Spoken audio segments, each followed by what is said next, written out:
Alright, everyone. The castle here. About to explain some stuff.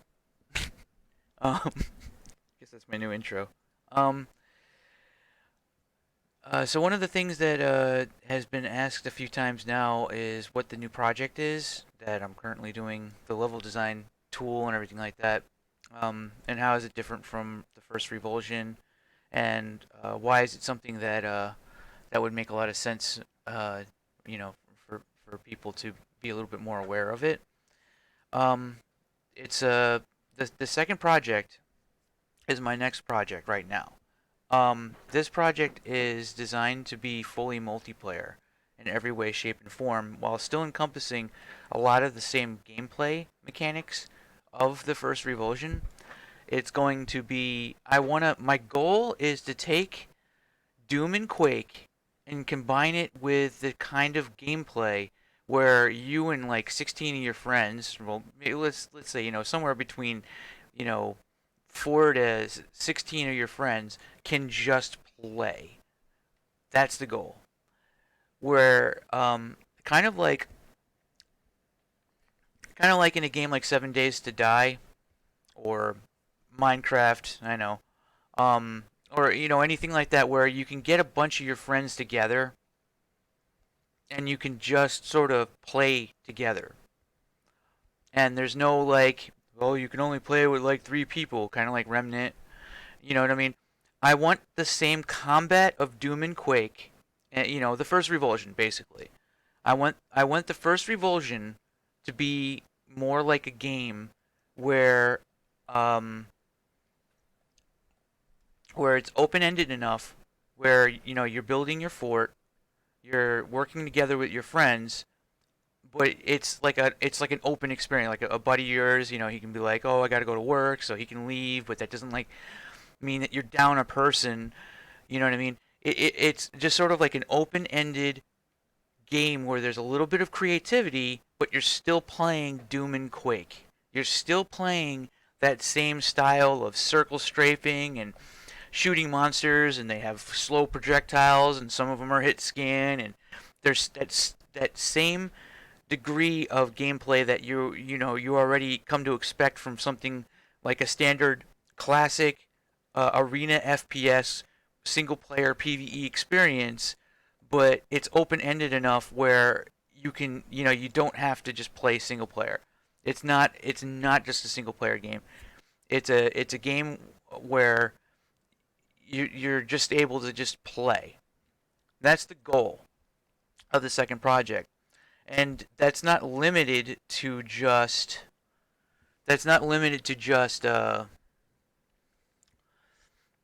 playing the game. That's also working on the game too. So the game is being designed where the level editor is part of the game enough where anyone can build maps. I already have it planned out where anyone can build new guns. Basically, you take different bits and pieces and you can make a gun. I don't know how well it's going to work yet, but I think the idea is perfectly sound.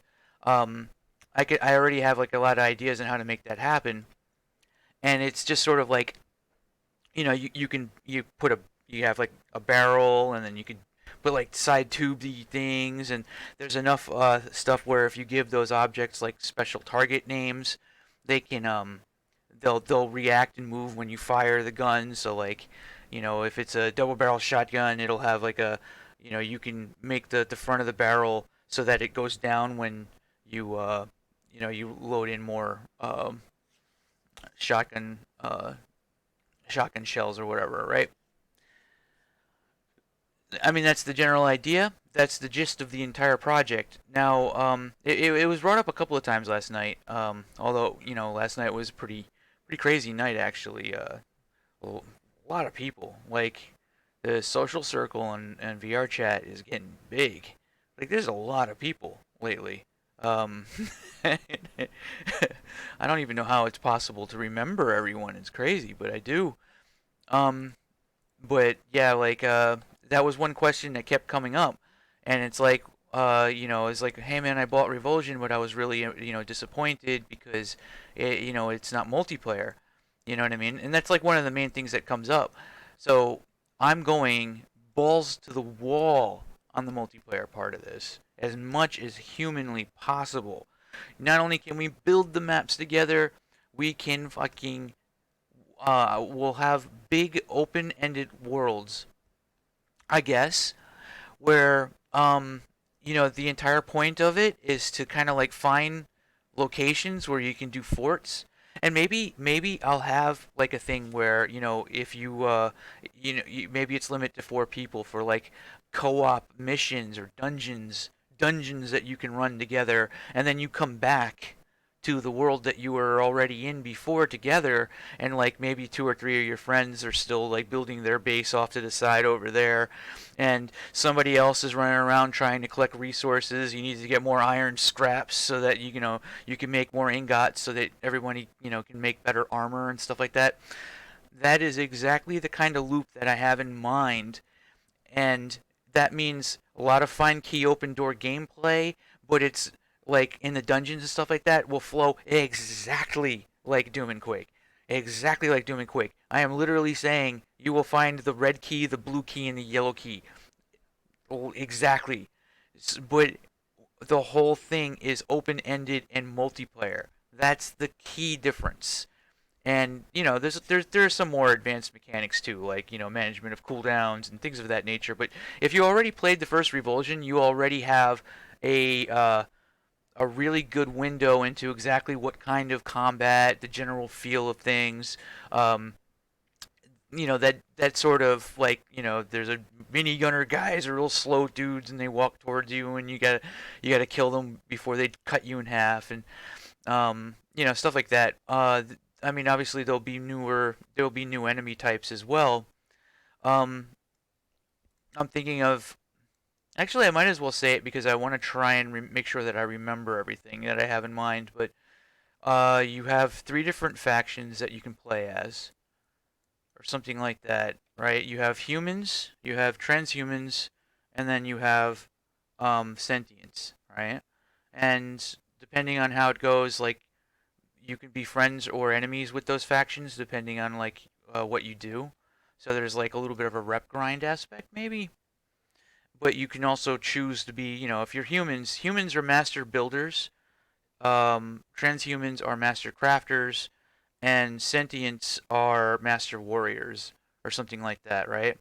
I don't know if that's necessarily a good idea to make one class better at combat than the other, but that's the sort of kind of idea. Like, um,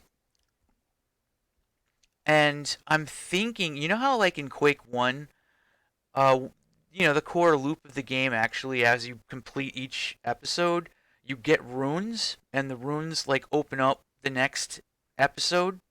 So like you'll see the thing come down after you get it. This is probably something that a lot of people don't even remember from the first Quake, right? Um, I'm thinking that so imagine fairly large open-ended levels where there's runes. You'll see like okay, there's the fire rune, the water rune, or maybe they're just like shapes or interesting like symbols or whatever. And the goal ultimately of the game is, for any map that you're currently on right now, where you're building your forts and you're kind of exploring out and trying to find places where that last rune that you found will open up new content, right? And this means that there will be kind of like a lot of getting lost and a little bit and a lot of memorization. But since you're playing with your friends, I think it's a lot different. Whereas it would be totally unacceptable to do something like that if it was a purely single player game, in terms of having players kind of wander around trying to figure out where to go next. But in this one, it would be like, you have your big, just imagine if this is like really huge or, really, decent sized world, kind of like Ark or something like that. And then there's a fortress over here, but you can't get into it because you don't have the fire rune, right?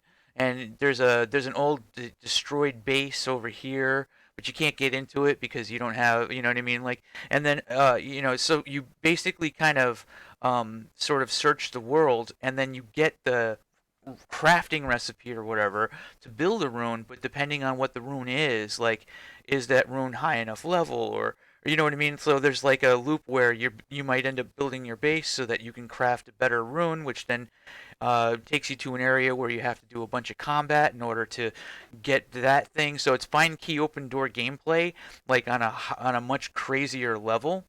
Um, and it's possible too, like if it turns out that that loop isn't particularly fun, I can have it where the game kind of nudges you in the direction where if the auto map in Revulsion is already pretty extensive. I'm planning on making the auto map in the new game even better.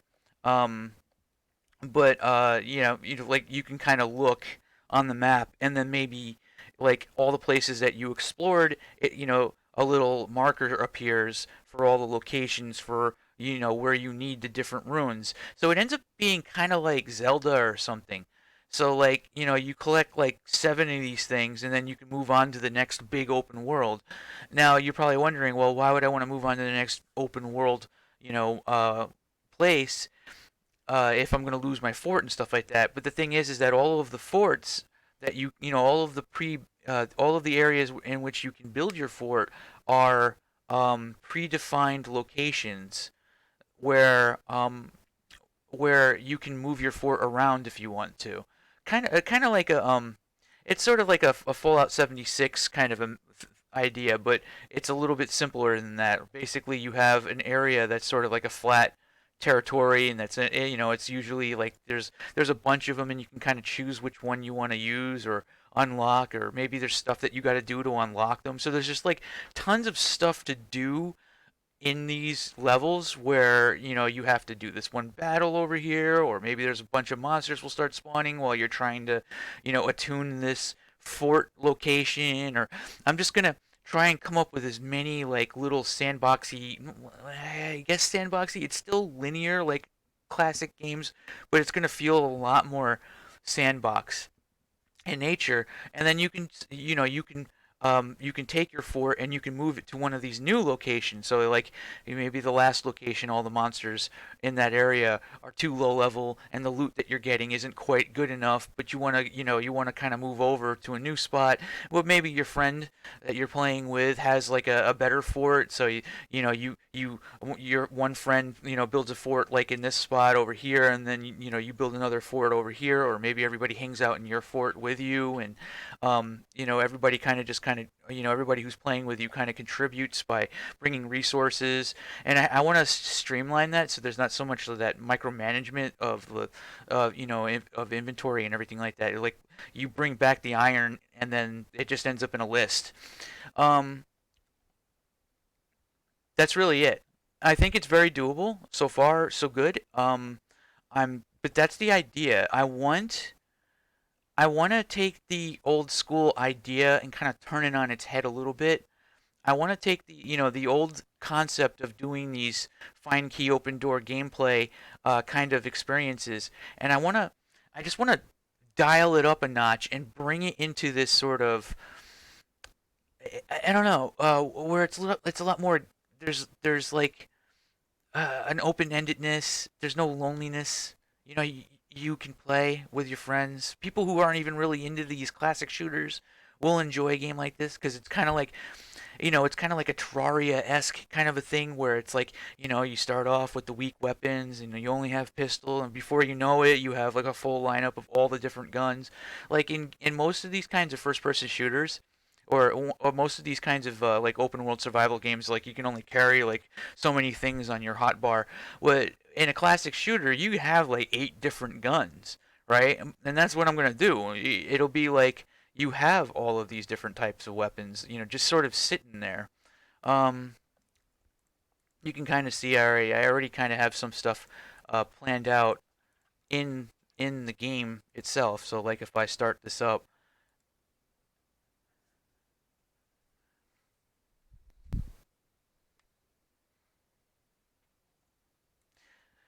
so yeah, one of the other things I was saying too is that anything you do to help me, like if you buy Revulsion 1, you are supporting me in the creation of this new concept, this new game.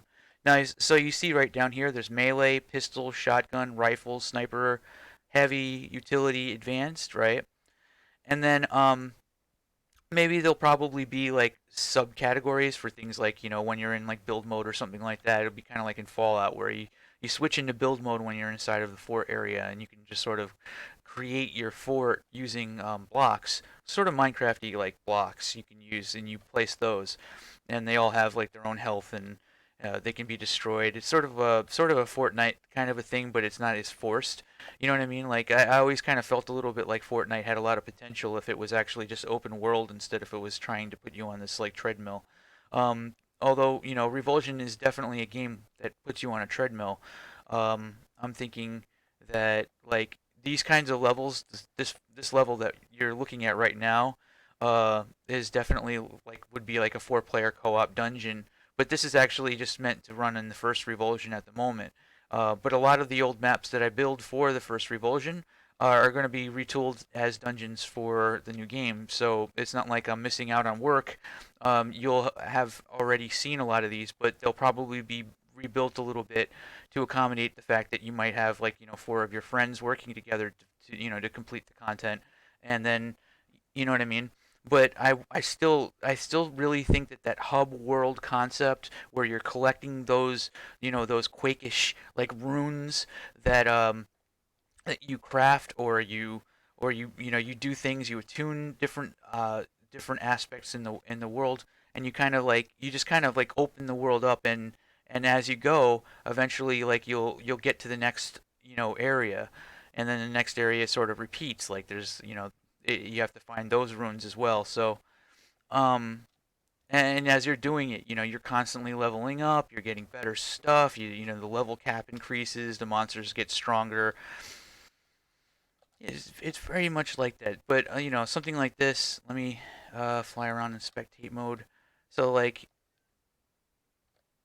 I mean, this is a pretty big map as is, but I'm thinking that a map like this would literally just be one section of a larger world. So these bigger open world type things would, yeah, you would end up exploring a lot. um as far as like how many different types of monsters you can encounter and stuff like that. And I haven't really solved a lot of those problems off the top of my head, but I'm just thinking that it makes a lot of sense to kind of do that, to kind of go this route where um, there, rather than just have fast traveling around and going back to your hub and everything. The fast travel actually just takes you to your fort. Like you can't do the dungeons unless you have a fort, and then you have to unlock the dungeons by getting their coordinates or something like that.